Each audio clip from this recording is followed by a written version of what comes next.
Le bio, pour nous, c'est un modèle qui repose à la fois sur les pratiques agricoles,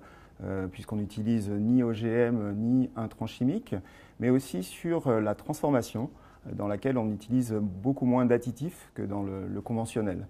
Donc pour nous, le bio, c'est un engagement d'aller plus loin, à la fois pour la planète, mais aussi pour la santé, pour l'humain, à travers une charte à la fois auprès de nos fournisseurs de matières premières,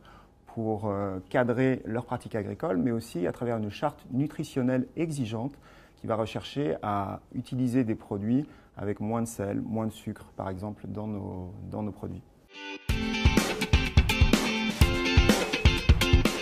Concrètement, pour nous, une pratique agricole, les bonnes pratiques agricoles, ce sont des pratiques agricoles qui vont favoriser la biodiversité sur l'exploitation, c'est-à-dire la diversité d'espèces végétales et animales au sein d'une même exploitation. C'est ce qu'on cherche à favoriser avec un cahier des charges exigeant qui tient compte de pratiques telles que la présence d'infrastructures agroécologiques, c'est-à-dire d'espèces naturelles en périphérie des zones cultivées,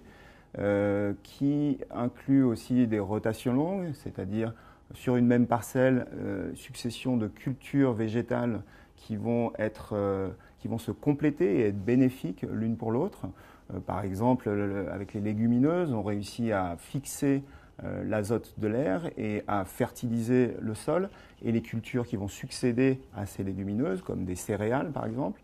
Avec les plantes fourragères, on réussit à enrichir le sol en matière organique, limiter le travail du sol, limiter l'érosion.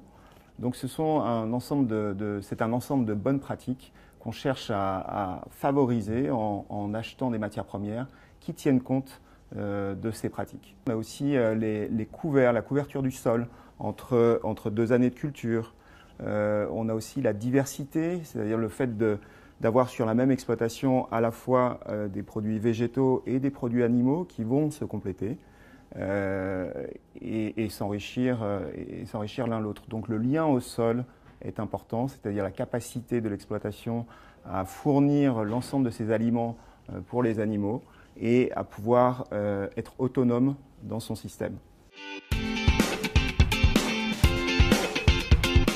On a fait le choix de cibler des espèces végétales qui aillent aussi dans le sens de la biodiversité, comme par exemple le petit épeautre ou par exemple le sarrasin,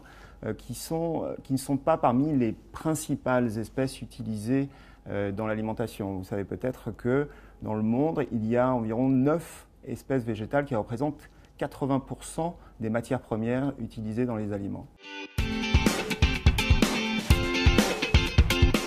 Pour vous donner un exemple de produit qui valorise la biodiversité, chez nous, on peut parler de la boisson végétale avoine de Bonne Terre, qui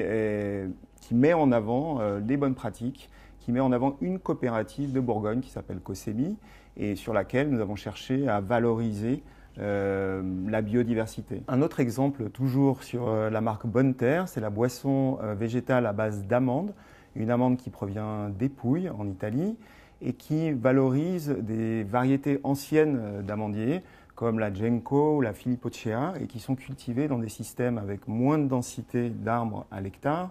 et qui utilisent pas d'irrigation ou très peu d'irrigation, et qui favorisent les sols couverts, c'est-à-dire que sous les amandiers, on a des céréales ou alors des espèces fourragères qui vont permettre d'enrichir le sol et de favoriser la présence de matières organiques.